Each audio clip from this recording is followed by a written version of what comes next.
a place that's notoriously known for provocative conversation. It's Elliot's Loft, and if it's inside Elliot's Loft, it must be When Black Men Talk. You know, throughout the history of this podcast, people have shared amazing parts of their lives. Good people with qualities such as compassion, integrity, empathy.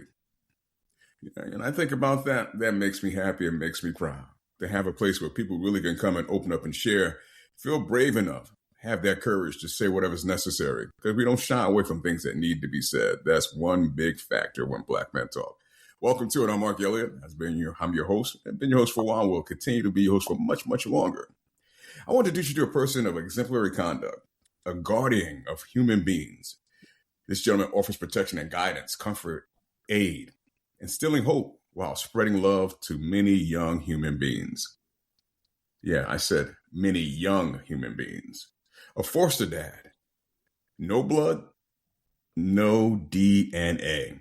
Now, to me, that's a special heart of a man. To foster over 100 youth, teenagers. Think about this. A lot of times when males or girls become teenagers, we run from them. We're like, I don't want to deal with them. We go the opposite direction. Not this gentleman. A special heart of a man. A special heart. And that special heart belongs to Mr. Bryant. I want to welcome him into When Black Men Talk. How you feeling, sir? I'm good. Thank you. Oh, good to have you here, man. Interesting enough, we started out basically to talk about fostering youth. And in process of doing that, grief came up. And when we started dealing with talking about grief, I was like, you know what? That's a conversation I want to have, because it's not often, I don't think ever, that I had it on this show. And I think we don't really kind of deal with grief until we're faced with it. So I wanted to have that conversation, and you're open to it, and I appreciate it. And sticking there, at the time when we was ready to do the recording of the episode, you lost one near and dear to you. Yeah, definitely. This is somebody I loved very much. And this person had been in my life for over 30 years. And he had a very bad accident, and it left him a quadriplegic, and he was fighting his way back. And he lost that battle because, as you know, and I don't know if people do know, being a quadriplegic, it's very difficult because, not having the movement, you develop all kinds of other ailments. And, every day was a battle for him. And, he fought and fought, and I stood by him as much as I could. And his sister, she stood by him as well. And other family members too, but it was a great loss for me, and I'm still feeling that loss. But I feel like I did everything that I could. So I don't have the pain that a lot of us as Black men feel when we lose somebody we love, because I felt like the expression, give them their flowers now. Do whatever you can for that person.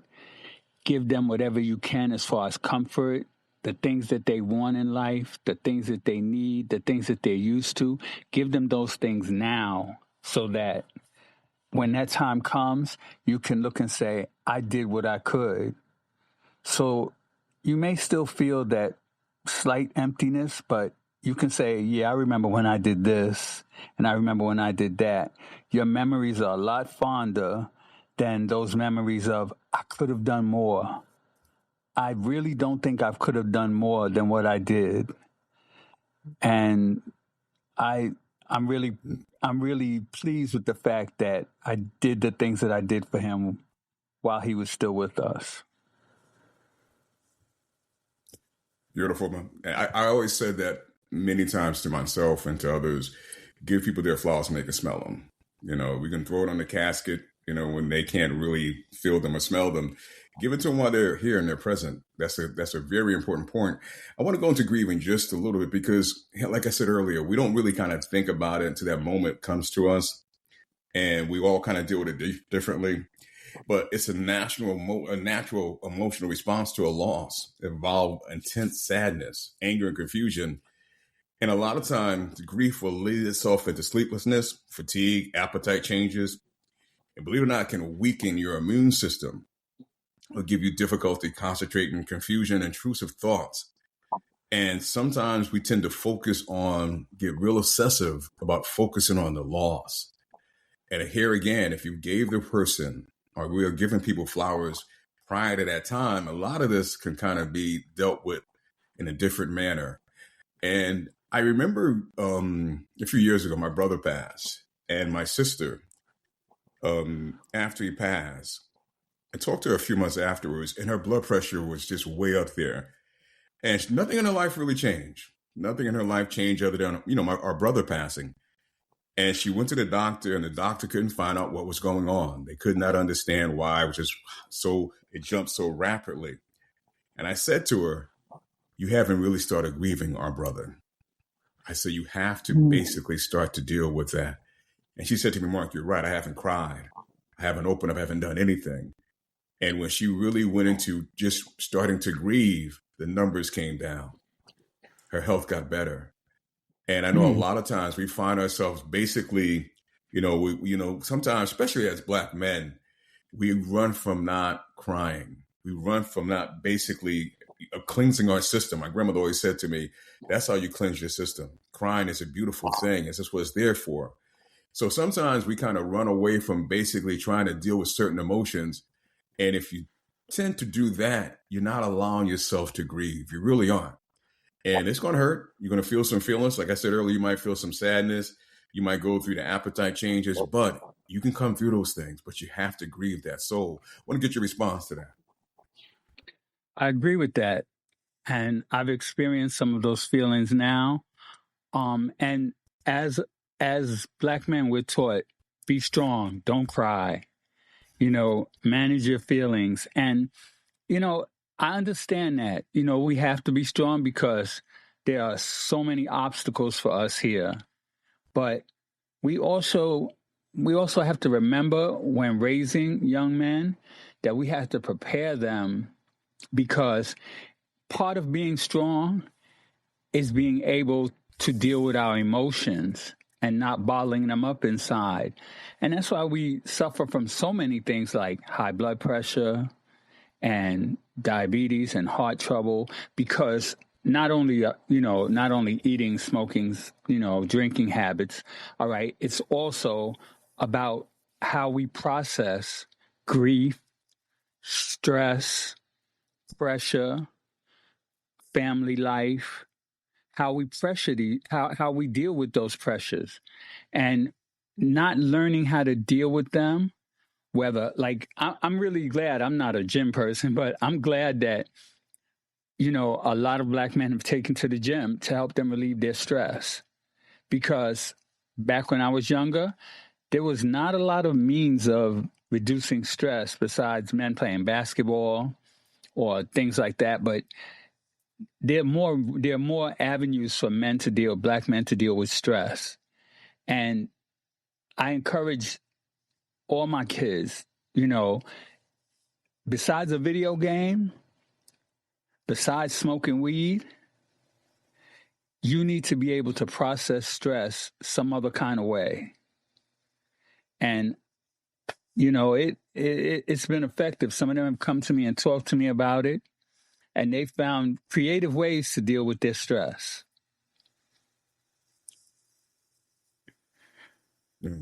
You and I had a conversation, and Jim was talking about grieving, and you brought up how you dealt with your mother grieving, and it's a different thing realistically when a parent of yours passed. It is different. It just feels a little different. I shouldn't say little. It feels different, and maybe it's things stronger or whatever it is, but I want to go back to that. And I want to go back to who your mother was prior to her passing. And then, if you don't mind, you could talk about what came upon her. But let's share that, because when you were telling me that story, man, it sunk my heart. Okay. My mother was definitely a strong Black woman, and she worked on her job 37 years. She put myself and my brother through private school. She was a not so single parent because my father was in the picture. She did not openly date around us. She did not bring anybody around us that was out of the question. She was a role model for what hard work looked like and what hard work would get you in life. And how I like the things, some of the things in life that I do now, I laugh and I say, yeah, I know where I got that from. The grief process with my mother was a little different. Even though I felt like I did everything I could, I still felt like I could have did more because she was my mother and because she had done so much for me. So it works in most situations, but that situation was a little different for me. I felt an emptiness that I don't think I've never felt before in my life. I felt an emptiness, like, wow. And at that time, I was married then, and my wife tried everything to get me through it. And we talked about it. We went over it, and she was very instrumental in helping me with my wife, with my mother. She sacrificed a lot. She drove me to my mother's apartment every morning so I could get her out of bed and sit her in her chair because my mother died from a very debilitating disease known as ALS. People know it as Lou Gehrig's disease. And you don't actually die from the disease. You die from the complications of the disease. And my wife drove me there in the morning, then went back home, got ready for work, and then she would come back and pick me up and drop me to my job and then go to her job. She was very, very instrumental mentally and physically. And I don't think I would have made it without her. I really don't. It was just very stressful at the time. And I made it. I made it through. And, I said at some point when everything was said and done, I said, you know what? You did everything you could. As a son and as a man, you did everything you could. This was inevitable. And you have to realize when somebody's suffering and they're out of their nature where they couldn't do for themselves, what's better for them? Is it better for them to linger on and to be unhappy because they have to be taken care of? Or is it better for them to move on and pass on so that they could possibly, because I don't know, have a better life? We're talking about grief of When Black Men Talk. It's myself, Mark Elliott, and Mr. Bryant. And again, it's a conversation that we just don't sit around the dinner table and have. We just don't. We wait till someone pass, and then it all hits us, and we tend to deal with it. And I'm happy that we're taking this conversation and bringing it to the forefront because it's a part of life. It's inevitable. It's a part of life. It will come at some form or fashion, whether we invite it or think about it or not. And I've used in my life people that have passed prior to me each time to basically look at it a different way and handle it a different way. And I remember my father passed over 30 some odd years ago.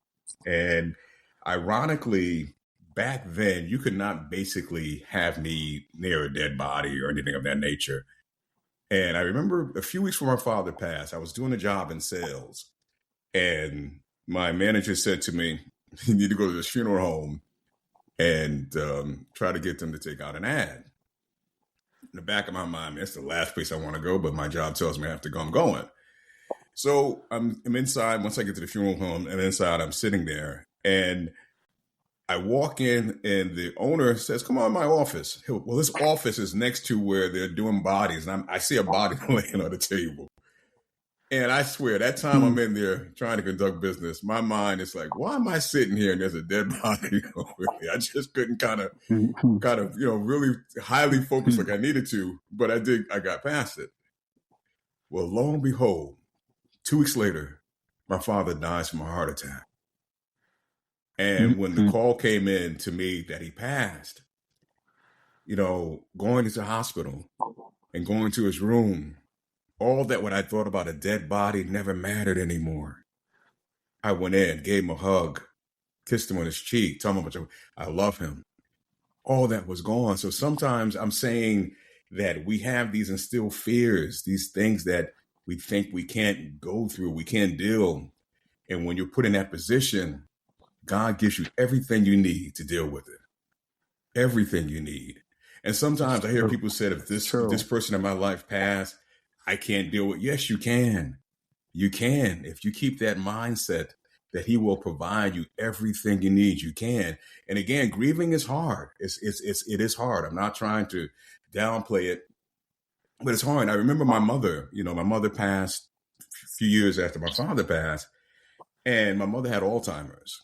And at the beginning of Alzheimer's, I started to look at her and start to think. And I remember her church did a program for her where basically they did a dinner program for her. And at the end of the program, my mother sang. And right then and there, I started grieving, started crying, grieving. Because in my head, I knew I was never going to know my mother the same way anymore. It started there. So when my mother later on passed, there was no sadness. There was none. And as you spoke earlier about sometimes, when you say with your mother that they move on to a better life or we want them to be here.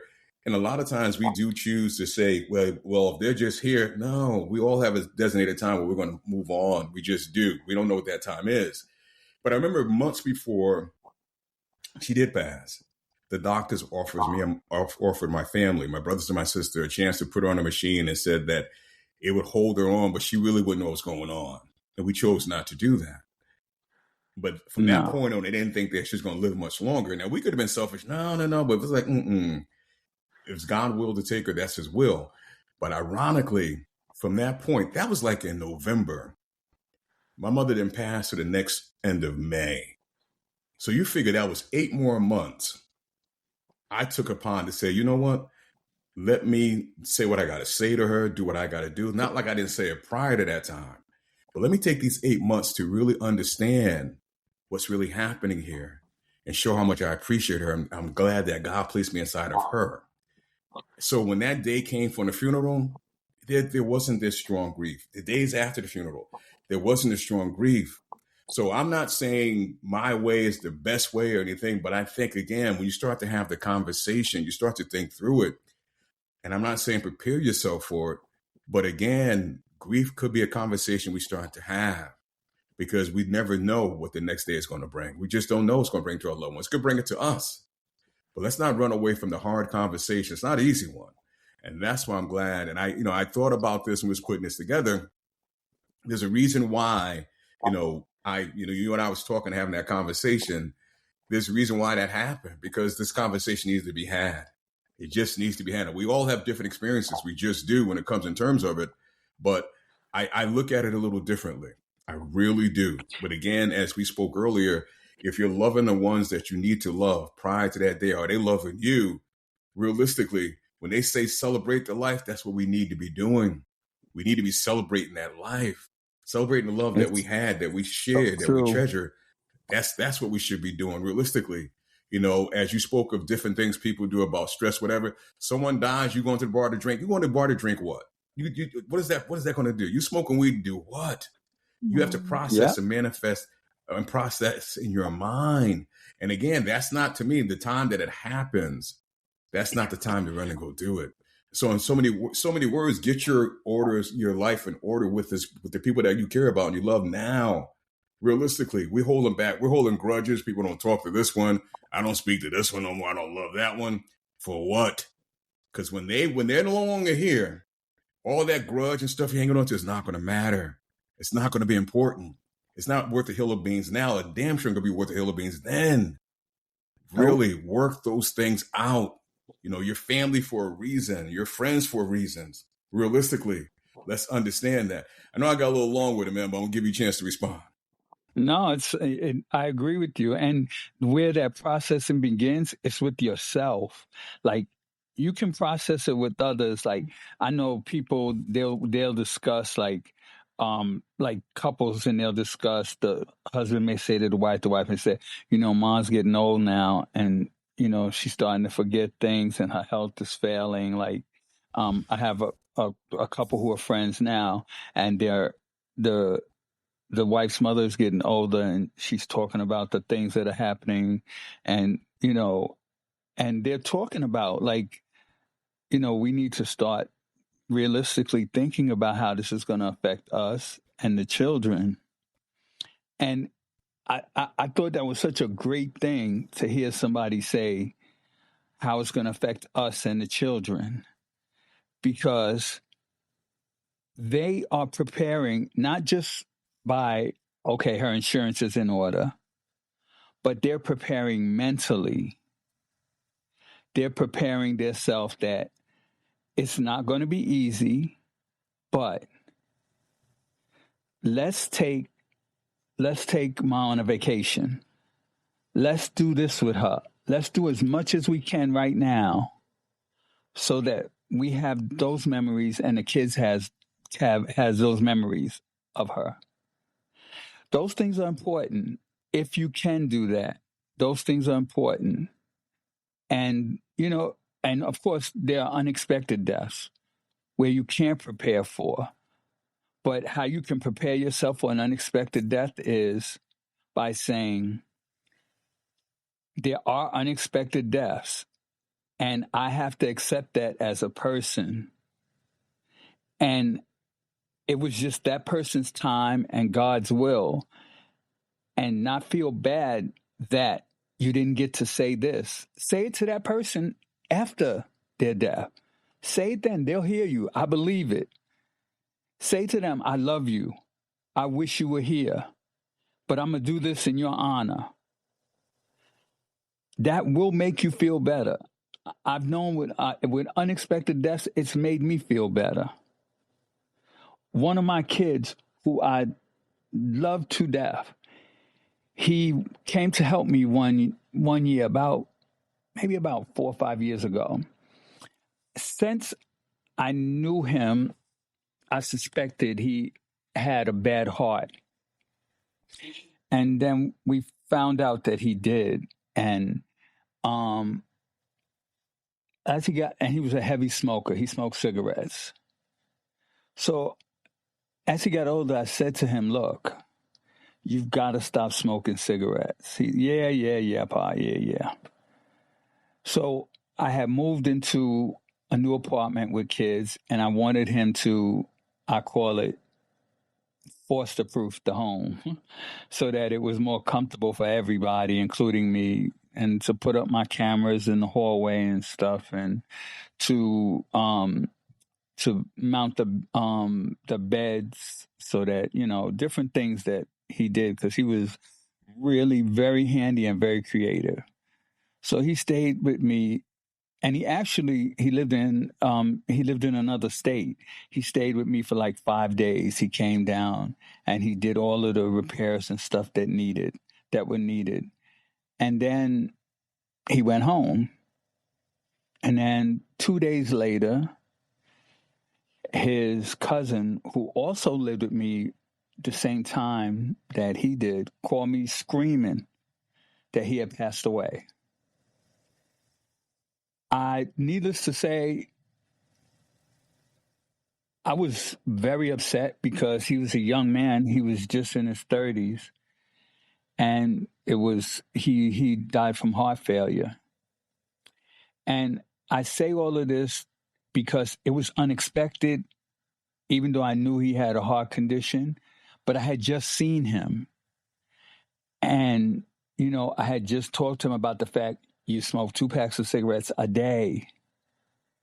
I need for you to slow down with the cigarettes. Yeah, Pa, yeah.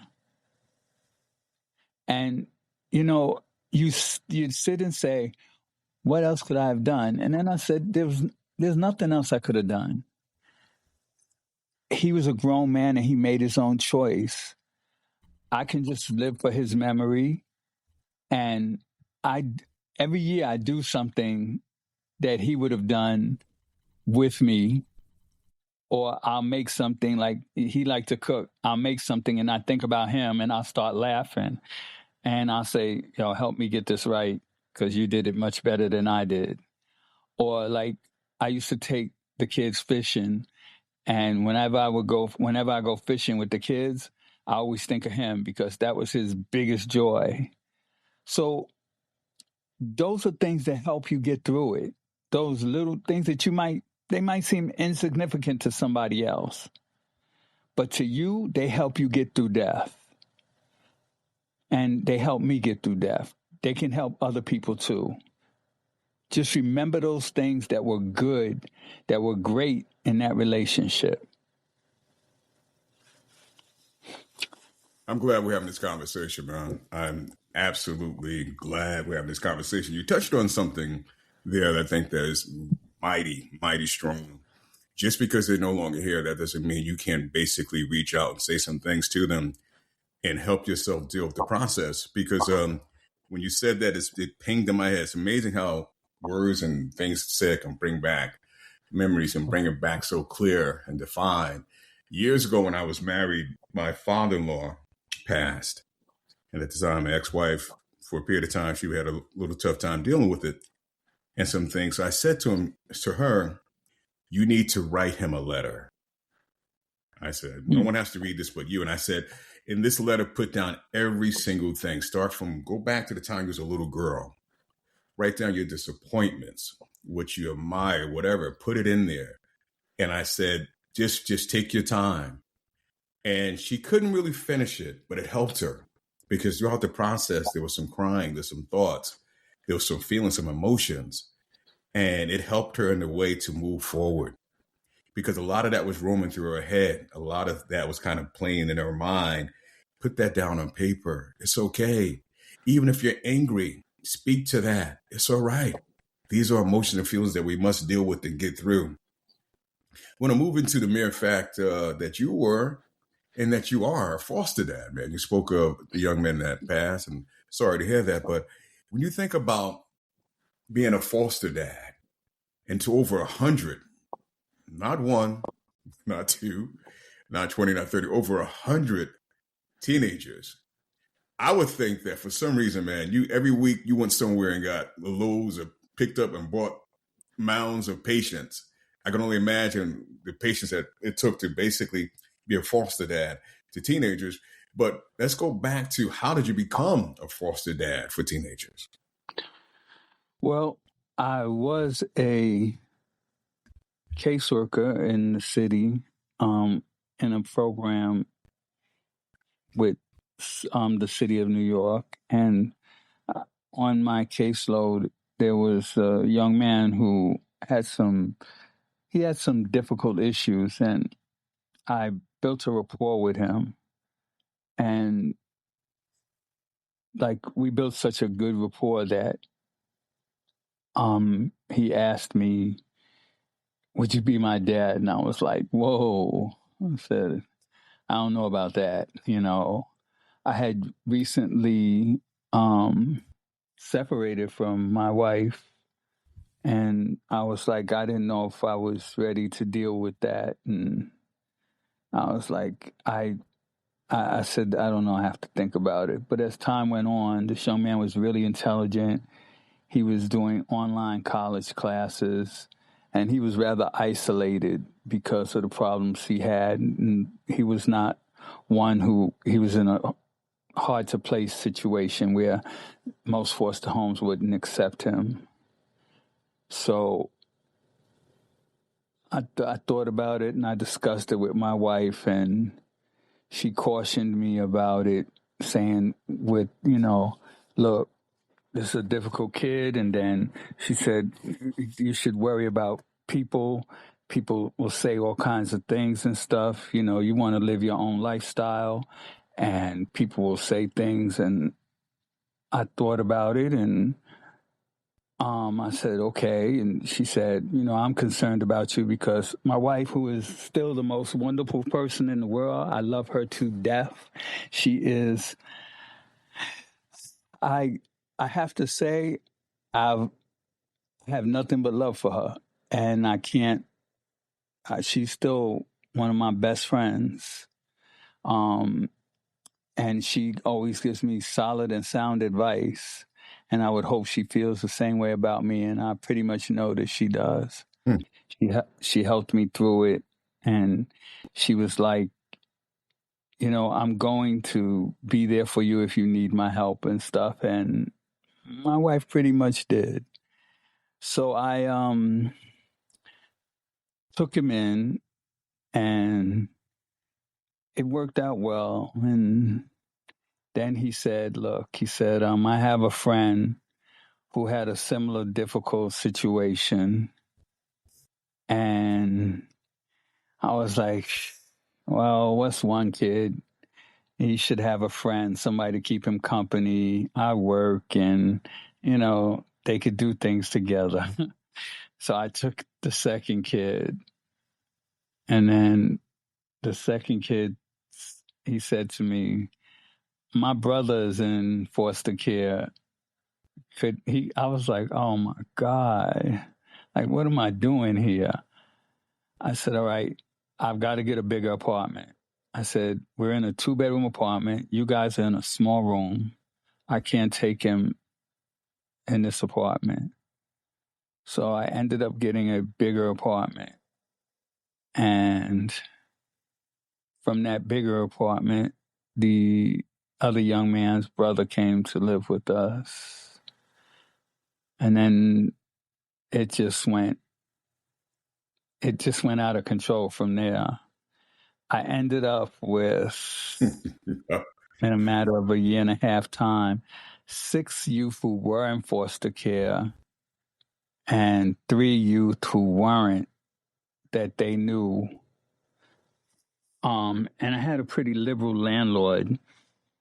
So he had an attic apartment, which I couldn't use for foster care because it was the attic, but it had a stove, a kitchen area, bathroom, and everything, but it wasn't approved for foster care. But the kids who were not in foster care, who were all over the age of 19, 20, they could live there, and it was affordable. He just included it in the rent for an additional $500 a month. So I was like, okay. So 3 people moved up into that apartment. And it was 3 bedrooms, and it was a brownstone, which recently sold for $1.5 million. And the 3 guys moved up there, so I had 3 on the top floor, and I had 6 on the second floor, and I was on the ground floor in this house. And I cannot tell you what the food bill was like because I cooked for the whole house. So it just spiraled from that. It just kept going and going and going. But I never had more than that. Okay. That was the most amount of kids that I serviced at one time. Okay. I'm gonna do this. I want to kind of stop there for a second because I hear one young gentleman, basically asking you to be his dad, his foster dad, and that to me started the boat of love right there. That question, even though you didn't initially step up and say yes, but while I'm listening, what I'm hearing is that started the boat of love. Just imagine for me that one gentleman out of the 100, how his yearning to have your love, your care, your direction, your assistance, your guidance opened the door, the floodgates for the many others that came behind him. And, realistically, he didn't even know it at the time, but he's being used as a tool for other young individuals to get the love and care and attention that he needed for himself, he opened the door, basically pushed it in with two hands to get it. And that, that is not a coincidence. When I sit back and I look at how many kids you were foster dads to, that right there says a lot. Because I'm not sure how the others came, and then you just spoke to having 6. Am I correct? I think you said no, so 9. Might have been 6, if I heard correctly. Yeah, it 3 was up top. 6 I from think you said foster 6 below. care, 6 from foster Mhm. care, and 3 that just were not in foster care. They were just needed a place to live, and they paid rent to live on the top Okay. floor. And I basically just charged them like $200 a month to cover the other portion of the rent that I was paying. But let me tell you where this all started from, and I'm gonna be very honest about it. I come from a place in Brooklyn called Bushwick. My family was very community involved. We were very, very, like, we ran the summer youth program and during the summers, the food pantry where they used to give out the government products, the cheese, the peanut butter, that was from our family, a storefront connected to our home. Anything that was community based, we gave bus rides. We opened one of the first daycare centers in the neighborhood. So I come from a caregiver family, and that's all I knew. That's all I've ever known. At any given point in my life, I lived in a 3-family home. I could wake up in the morning and go downstairs to the main living room and somebody would be sleeping on the couch. And I'm like, who is that? It would be some youth that my aunt or my mother or somebody that needed a place to sleep. And, many a person would tell you, I would have been homeless if this family didn't take me in. But that was a different era and a different time. It was before the crack epidemic and all of that. We didn't have those issues. You had young people who needed a place to live just because their family might have been on drugs and my family took them in. So it definitely, I come from that type of family. So therefore, all I knew was being a caregiver. And, most of my family has been caregivers until their death. They've always done it. So, it's something that I guess you inherit. It may not be passed on to everybody in your family, but in some kind of way it is. One word: village. You Correct. think about it, village. Yeah, one word, man, village. And you carry that on by becoming a foster dad in reality. And that's a word that, remember that great phrase? I'm not even going to repeat it because it doesn't exist anymore. But we knew what a village really meant back in the day. And obviously your family took it to heart and basically implemented and used it quite well. And you are the dividend, in my eye, of your family, what they did for others in the past, which you basically passed on. And it's sad that we don't kind of, as a society, don't look at that word village and has the meaning that it once carried, what it was meant to our community. Because back then we looked out for each other. We really did. We cared for each other. We looked out for each other. Now we care less and we don't look out for each other. We don't. That you don't know word who right to there trust, is real though. impressive. You don't know who to trust. That's true. Either. It's like that's true. You think somebody is sugar and they end up being salt. It's like, it's so crazy. Like, even with myself at this point, you're not sure. You really like. I'll put it to you this way: the process of weighing people out, my process has become a little longer. Because I'm not sure, what their motives might be. where before I would do it without thinking. And I used to think maybe it's because I'm getting older and I'm not as quick on my feet, mentally. And I said, no, it's not. It's because people will present themselves as sugar and they'll really be salt.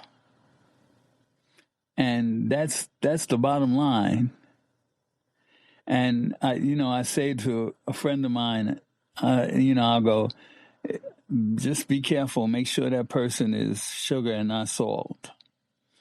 And it's, not that sugar or salt is bad, and both of them have their places, but people misrepresent themselves constantly.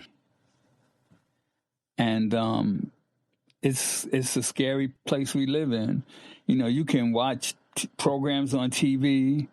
You can watch, and I'm not talking about fictional programs. I'm talking about crime programs. And you see people getting roped into stuff where they thought they were like being kind and out the kindness of their heart, and realize that, wow, they've been like, they had this whole thing all wrong. And the scammer situation. So you just have to be mindful, but you know what? It doesn't stop you from doing what you do, and it doesn't stop you from being who you are. People just have to be more careful. And it's safer when you go through like an agency and you get foster kids, and you basically know the background, and you kind of know what what you're going to get, and you kind of know what you're dealing with, and you have the assistance of that agency, when things might not go the way you think, but a lot of times you make the change, you make it better. If you make it better for that kid, then chances are it's going to be better. They get to see a different way of life. And yeah, this is my plug for foster care, okay? I always say you never know what you have to offer until you bring that child into your home. So I encourage everybody, if you have the ability, the means, and the finances, not that you're not compensated, try foster care. You also need the love in your heart. Absolutely. Let's spend a little time talking about how children end up in foster care, because I think we have a generic idea, but I'm not sure we're clear about that. How does children end up in foster care? There are various ways they end up in foster care. Some kids end up in foster care because of neglect, be it their parents' substance abuse, or just not able to take care of them. And as far as like providing food, clothing, the necessary things for them. Then there are kids who just there are kids that have behavior issues, and what happens is some of them, their parents are in denial about their behavior issues, and they can't do anything anymore. The parent can't take it. They've tried everything they feel. And those kids end up in foster care through the courts because they've gotten in trouble.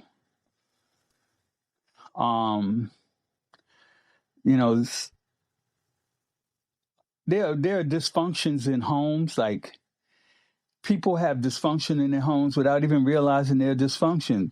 There are working parents that have dysfunctions in their homes, where they think that, I'm doing everything I can, I'm working, but are you loving your children? Are you giving them the love that they need? You can go to work every day, come home, and say, I'm tired. I have to go to sleep. But what is your kid doing then? Are you checking in on school? Are you taking that child places? Or are you tired on the weekend because you're a single parent? Are you too tired to do anything? When people get tired and they can't take care of their children.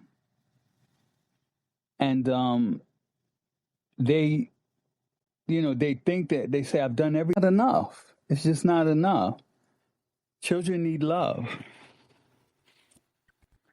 And if they don't have it, there's going to be an issue. Some kids make it, but others don't. Yeah. What have you gained throughout the years of being a foster dad? What did Mr. Bryant, I know you gave out a lot, but what has Mr. Bryant gained throughout the years being a foster dad? Understanding, definitely. Definitely an understanding, not only of children, but of adults, of human beings, and of myself.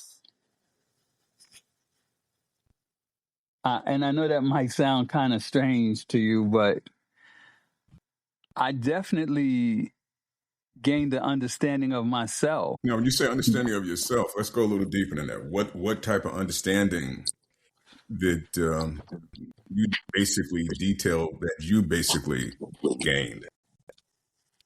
Like, I understood, at some point, like I was really, let's see, how can I put it to you? I didn't understand, why my life was the way it was with my family. My life was the way it was with my wife, with my friends. I didn't understand till you see other people's lives. Like through these parents, you see their lives. And I've been able to see some of them in all of me. And I've definitely been able to see in every parent that comes around, I see their point of view. Some kind of way I see their point. Not totally, don't get me wrong. Okay, because I've never had a desire to use any type of drugs. I've never had a desire to beat children or to abuse or neglect them.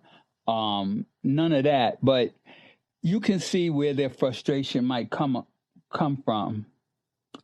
So you can definitely identify like with where they might be coming from, especially those parents who work every day and when they sit on the phone and they talk to you, because I'm not one of those foster parents who, well, I don't want to talk to the parent, I don't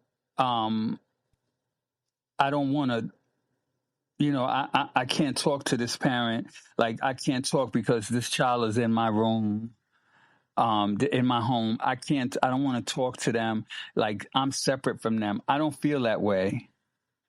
I need those parents that I can talk to so I can get their input on their children because they know them better than I do initially. So what I do is I try to use those resources to help me help that child. And I can see where some of them are coming from. I can understand their frustration. Those that are working that are frustrated, that cry on the phone and they thought they did everything and to keep their child at home. Every parent that I have, every child that I have, their parent is welcome to my home. As long as the court permits it, I never tell a parent they can't see their child. Like some people are like, oh, I don't want that parent to know where I live at. I don't care about that. You can know where I live at if the court permits it. As long as it's not a case where, there's no contact, I don't care if you know where I live. Because that's your child. That's not my child. I've learned from these parents. I've learned how to deal with the next child. I've learned a lot from them. I've learned from these kids. I've learned how to deal with the next kid. I've learned from everybody around me. And I've learned about myself. I've learned about how much I can tolerate, because my tolerance has been tested. Trust me. I always give a kid at least 2 chances. I had a kid who brought a gun into my home, and another kid told me, Pa, he got a gun. I went to the room, went through the closet, took the gun, the bullets. He came in. I had the agency remove him. But I let him come back again, like 6 months later.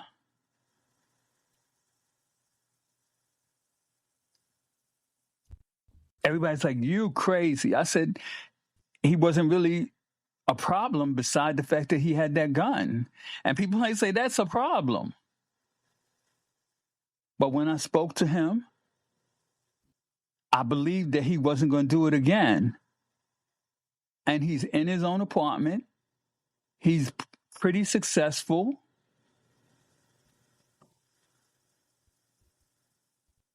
And he thanked me for it. So I've learned a lot. I've learned a lot about myself, about them, about people.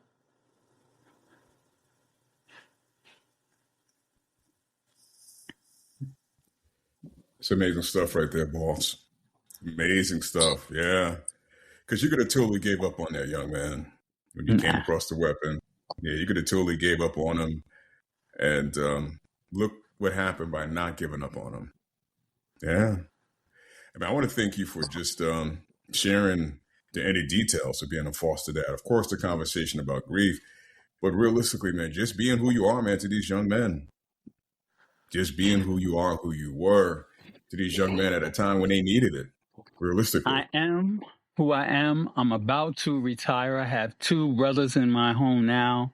And in the next month or 2, I'm hoping that they'll be going back to their mom. And I'm going to live my life accordingly in every sense of the word.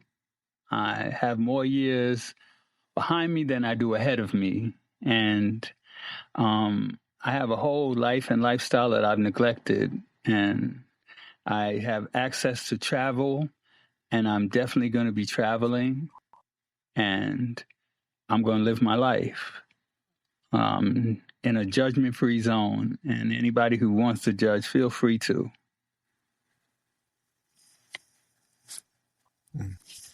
Again, I want to thank you for what you've done for the kids, of course, coming on here, but I want to thank you for what you've done for the young man. Really, man.